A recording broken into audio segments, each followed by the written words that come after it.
नमस्कार दोस्तों आज आपके सामने मैं ऐसे दो योगों की बात करने वाला हूं जो सास और बहू के बीच में बहुत झगड़े कराते हैं। एक ऐसा योग है जो दोनों के बीच प्रेम बढ़ाता है। अगर आपके घर में भी सास और बहू के बीच बहुत झगड़े हो रहे हैं तो वीडियो आपके लिए है। साथ ही दोस्तों, सास माने मां का स्वरूप है, बहू लक्ष्मी का स्वरूप है और दोनों के बीच बहुत झगड़े रहते हैं तो उसमें बीच में फंस जाते हैं जो पुरुष है। वो किसी को कुछ नहीं कह पाता। अगर अपनी मां को कुछ कहेगा तो पत्नी को बड़ा दुख रहेगा कि ये सब कुछ मुझको ही डांटता है, मां को कुछ नहीं कहता। अगर वो अपनी मां को कहेगा तो मां को कुछ दुख लगेगा कि अपनी पत्नी को कुछ नहीं कहता। तो बीच में कौन फंस जाता है? जो पुरुष है वो अपने फंस जाता है। तो ये दो योग आपके सामने में रखने वाला हूं। आप अपनी जन्म कुंडली जरूर देखें। जन्म कुंडली में दोस्तों प्रथम भाव है वो लग्न का माना गया है, जिसको स्वयं का भाव माना गया है। और सास का स्वरूप है वो मां का स्वरूप है और सास का स्वरूप है वो चंद्रमा माना जाता है। पत्नी का बहू का स्वरूप माना जाता है वो शुक्र को माना जाता है। अगर आपकी जन्म कुंडली में प्रथम योग की बात कर रहा हूं जिससे दोनों के बीच बहुत प्यार रहता है, प्रेम रहेगा। अगर आपकी जन्म कुंडली में सास की या बहू की किसी भी कुंडली में ये योग का निर्माण हो रहा है तो दोनों के बीच बहुत प्रेम रह सकता है। एक मां एक जो अपनी पुत्री को प्यार देते उतना प्रेम रहता है। तो अब आपको क्या देखना है? प्रथम भाव में अगर चंद्रमा है और सप्तम भाव में शुक्र महाराज है तो जो लड़की है वो सास की पुत्री बन जाएगी, माने बेटी बन जाएगी। और सास है वो अपनी जो लड़का है उसकी पत्नी को पत्नी नहीं मानेगा, वो अपनी पुत्री मानेगा। दोनों के बीच बहुत प्यार रहता है क्योंकि दोस्तों प्रथम भाव में चंद्रमा आने के कारण जो प्रथम भाव लग्न का स्वामी है, अगर हम मेष लग्न की बात करें तो मेष लग्न के स्वामी है मंगलदेव और चंद्रमा का बहुत ही यहां प्रेम का भाव है। और बहुत सी कुंडली में मैंने देखा है अगर चंद्रमा और मंगल सुख भावन में रहते हैं तो लक्ष्मी प्रदान करते हैं। इसी तरह अगर चंद्रमा प्रथम भाव में है, मंगल के भाव में है तो लक्ष्मी का रूप अपने घर में आते हैं और वो अपनी सबको सुख प्राप्त कराते हैं। और शुक्र अपने ही भाव में है, तुला राशि में है, प्रथम भाव है वो मेष लग्न है तो सप्तम भाव में शुक्र रहेगा।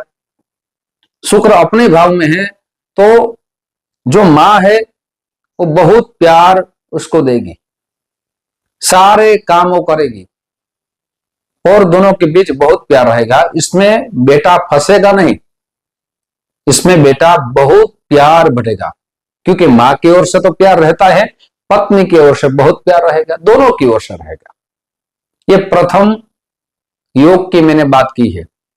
अब जो मैं योग की बात करने वाला हूं, अगर ये योग का निर्माण आपकी जन्म कुंडली में सास या बहू के कुंडली में निर्माण हो रहा है तो दोनों की अनबन रहेगी, बहुत झगड़े रहेंगे, पूरा परिवार अशांत रहेगा।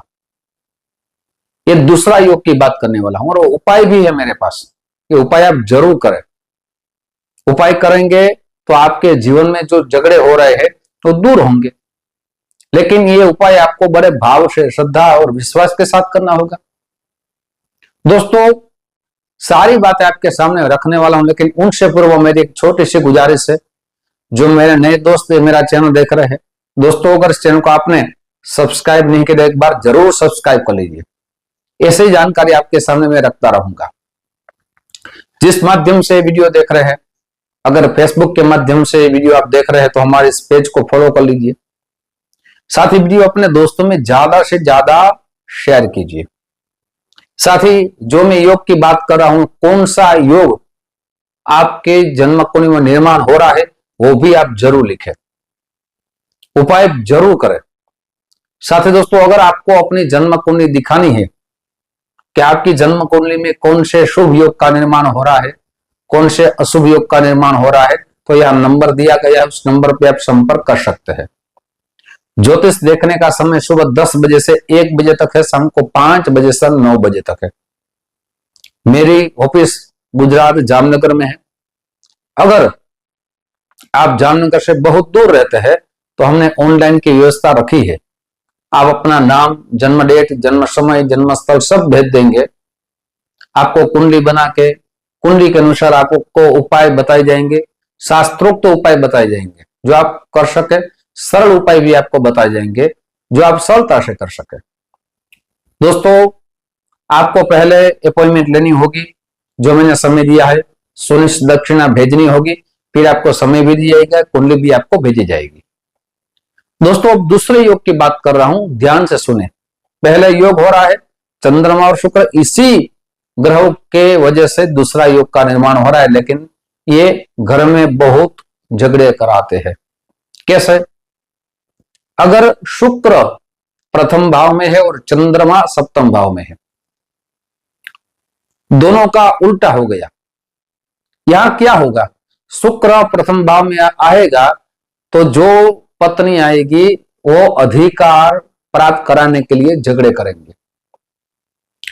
मेरा घर है, मैं ही सब कर सकती हूं, ऐसा मन में रहेगा और दोनों के बीच बहुत झगड़े हो सकते हैं।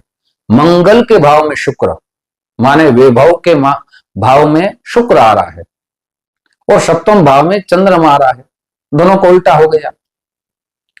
इसलिए यहां झगड़े रहेंगे, बहुत झगड़े रहेंगे और पिसेगा जो पुरुष है वो।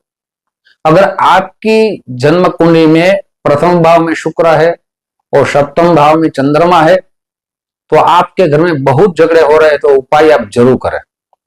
क्या उपाय करना है? दोनों करें, बहुत उत्तम रहेगा। ऐसा नहीं है कि सास नहीं कर सकती, सास भी कर सकती है उपाय और उसकी बहू भी कर सकती है। आप प्रतिदिन शंकर भगवान के ऊपर दूध से अभिषेक करें और शंकर भगवान के सामने बैठ के ओम सर्वेश्वराय नमः, ओम सर्वेश्वराय नमः इस मंत्र की एक माला करें और सोमवार के दिन ओम सोमाय नमः इस मंत्र की एक माला अवश्य करें। शुक्रवार दिन जो बहू है वो शुक्रवार के दिन अत्तर माने सेंट खरीद के अपनी सास को दे और सास है वो सोमवार के दिन वस्त्र का लेके अपने जो बहू है उसको गिफ्ट में दे। साथ साथ दोनों साथ में शंकर भगवान के मंदिर या कोई भी मंदिर हो वहां जाके दर्शन करें शुक्रवार के दिन और सोमवार के दिन। दूध का अभिषेक आपको जरूर कराना या करना चाहिए। दोनों करेंगे उपाय तो आपके घर में जो अनबन हो रही है, जो झगड़े हो रहे हैं, जो विवाद हो रहा है, भगवान शंकर भगवान की कृपा से सारा झगड़ा खत्म हो जाएगा। लेकिन आपको ये उपाय कितने दिन करना है? आपको लगातार 21 सोमवार तक ये उपाय करना है।